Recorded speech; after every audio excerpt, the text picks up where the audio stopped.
Hello everyone, सभी का सभी को जोहार। जिस तरह से आप लोगों को ज्ञात होगा कि 4/2015 झारखंड कांस्टेबल जो मामला सुप्रीम कोर्ट में चल रहा है उसका बहस कल के डेट में निर्धारित किया गया है। 12 मार्च का डेट आप लोगों को पता होगा कि निर्धारित किया गया था और सीरियल नंबर भी आप लोगों को पता चल गया होगा कि 33 सीरियल नंबर में जो है वो आपका बहस होना है।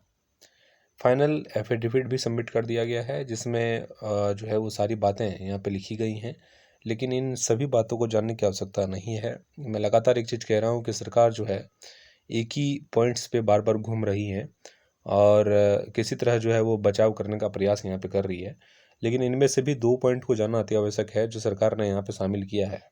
8वां पॉइंट देखेंगे, it is worth mentioning that the cut off marks in each district were different in different category as per roster.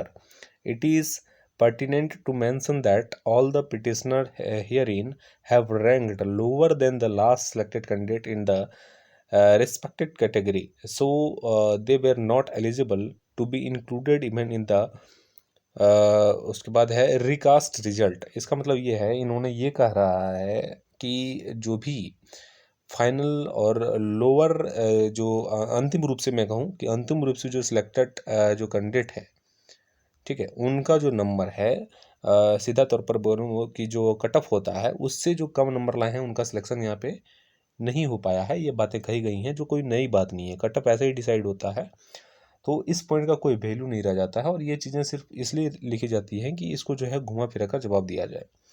9 number point देखेंगे, इस पे तो एकदम उल्टा ही जवाब यहाँ पे पेश कर दिया गया है। It is important to note that the issue pertains to vacancies with respect the constable and all these petitioners after the pass age of more than 11 years। इस चीज़ को देखिएगा, इन्होंने साफ तौर पर ये चीज़ कहा है कि 11 ईयर से ज़्यादा हो चुके हैं और ये कैंडिडेट जो है अब एलिजिबल नहीं है, कांस्टेबल बनने के लायक नहीं है, इनमें वो क्षमता नहीं है कि अब जो है वो कांस्टेबल बन सके।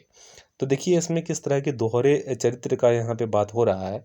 सबसे पहली बात यह है कि जिनका सिलेक्शन 2017 में आपने करा था, उस समय जो वो मेडिकली फिट थे और जो बाहर हो गए लेकिन मेडिकली फिट थे, सिर्फ मेरिट में कम नंबर आने के बाहर हो गए, और जो बाहर छात्र थे वो अब जो है वो फिजिकली अनफिट हो गए, लेकिन जो जॉब में है क्या वो फिट होंगे? तो क्या वो भी बाहर कर दिए जाएंगे? इसके हिसाब से, इस रूल के हिसाब से, तो जॉब में गए हैं उनको भी मेडिकल लेना चाहिए और वो भी अगर मेडिकल अनफिट होते हैं तो उनको भी बाहर का रास्ता दिखाना चाहिए। क्या पुलिस कांस्टेबल में यही नियम लागू है? और 11 साल जो सरकार बोल रही है, तो ये क्या 2015 से काउंट कर किया जा रहा है? 2015 से काउंट किया जा रहा है, तब 11 साल आपके हो रहे हैं, जबकि ये ज्वाइनिंग कब दिया गया है? 2017 में। और उस समय से विद्यार्थी जो है वो केस लड़ रहे थे, तो इसमें विद्यार्थियों की गलती है या सरकार की गलती है कि वो केस को जो है इतना लंबा समय तक जो है वो खींचा गया है? ठीक है, तो ये सब पॉइंट पे जो है ज़रूर कहीं न कहीं ये आप सभी विद्यार्थियों का पक्ष मजबूत होगा और सरकार को फिर से एक बड़ी फटकार जो है वो 12 तारीख के डेट में मिलने जा रहा है। सबसे बड़ी गलती और एक सरकार के वकील ने किया है कि जज ने जो है वो डिमांड जिस बात का किया था और इस एफिडेविट में वही चीज़ होनी चाहिए था, लेकिन उसका ज़िक्र यहाँ पे नहीं किया गया है। वो है female home guard category wise vacancy. उसके बाद है general female category wise vacancy. ये चीज़ जो है वो जज साहब ने मांगा है, लेकिन इस एफिडेविट में कहीं भी जो है उस चीज़ का जिक्र नहीं किया गया है। ठीक है, तो ये फटकार सबसे पहले सरकारी वकील को मिलने जा रहा है। उसका दूसरी बात ये है कि सरकार की गलती के कारण 11 साल हुआ है और यहाँ पे विद्यार्थियों को के साथ जो है वो मजाक किया जा रहा है, ये चीज़ लिख के कि अब 11 साल इनका हो गया है तो ये एलिजिबिलिटी ये नहीं रखते हैं कांस्टेबल बनने के लिए। ये कहीं ना कहीं जला पर नमक छिड़कने का काम सरकार कर रही है और निश्चित रूप से जज इस चीज़ को देखते हुए वो आपा खोलेंगे और आपा जहां खोया वहां पे विद्यार्थियों का पक्ष जो है वो मजबूत होगा। इस चीज़ की मैं गारंटी देता हूं। आइए देखते हैं कि किस ज़िले में कितनी सीटें वैकेंट इस सरकार ने बताया है। तो रांची जिला में अगर आप देखेंगे तो 206 सीटें वैकेंट है। इसी तरह लोहरदगा में 41, गुमला में 32। इसी तरह जो है आप अपने ज़िले का लिस्ट यहाँ पे देख सकते हैं। यहाँ पे सारे डिटेल्स यहाँ पे पेश किया गया है और ये ऑफिशियली है तो ये निश्चित रूप से 100% करेक्ट है। ठीक है। Total number of vacancies in advertise 4/2015, कितनी वैकेंसीज पर वैकेंसीज आई थी, कितनी सीटों पर वैकेंसीज आई थी। Number of candidates recommended by JSSC after apex medical board, कितने को रिकमेंडेड किया गया और कितने जो है विद्यार्थियों ने ज्वाइन किया, और कितने सीटें जो है वो फिलहाल वैकेंट यहाँ पे रखी गई हैं। यहाँ पे आप देखेंगे 2380 सीटें वैकेंट है और कुल सीटों की संख्या 72। इसका मतलब ये है कि लगभग लगभग जो है वो 33% सीटें जो है वो वैकेंट रह गई हैं। और किसी भी बहाली में 33% वैकेंट है तो निश्चित रूप से ये प्रतीत होता है कि ज़रूर कुछ ना कुछ जो है वो गड़बड़ी उस बहाली के मामले में रहा होगा।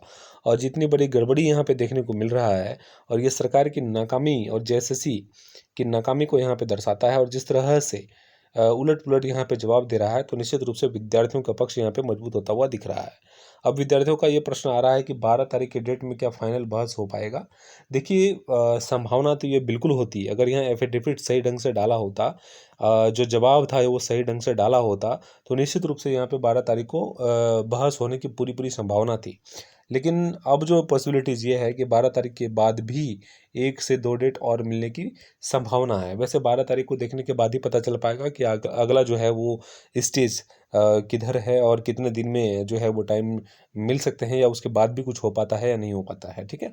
12 तारीख को सीरियल नंबर 33 में जो है आपका बहस होना है, और आपके पास एनफ समय वहाँ पे दिया जाएगा, टेंशन नहीं लेना है। ऐसे बहुत सारे विद्यार्थी बोलते हैं कि सीरियल नंबर लास्ट चला गया है, तो उसे कोई फ़र्क नहीं पड़ता है। ठीक है। सीरियल नंबर लास्ट गया है फिर भी आपकी बातें सुनी जाएगी। ठीक है। और एक चीज़ और भी मैं क्लियर कर देता हूँ कि 12 तारीख को क्लियर होने की पॉसिबिलिटीज़, एक मुद्दा ये भी है कि होमगार्ड वाले विद्यार्थी भी पहुँच चुके हैं। और जिस तरह से आप लोगों को पता होगा कि 4/2015 वाले केस में इंटरवेनर जो है वो विद्यार्थी बन चुके हैं।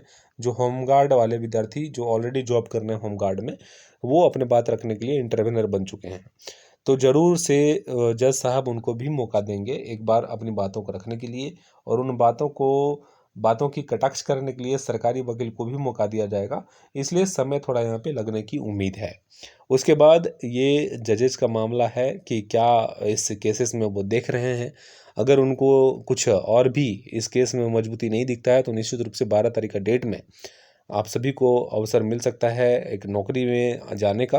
तो थोड़ा इंतज़ार करिए। कुछ भी कहना है जल्दबाजी होगा, क्योंकि कुछ भी प्रेडिक्शन यहाँ पे सही तरीके से किया जाना पॉसिबल किसी के लिए भी नहीं है, क्योंकि जज का मूड पे डिपेंड करता है कि आखिर केस में और क्या क्या वो सुनना चाहते हैं, या उनकी कितनी बारीकियों से जो है इस मुद्दे को समझने का प्रयास करते हैं। लेकिन कुछ त्रुटियां थी जिसका जिक्र मैंने कर दिया है कि एफिडेविट में कुछ समस्याएं हैं, और जो समस्याएं थी उसकी जानकारी मैंने आपको दे दिया है।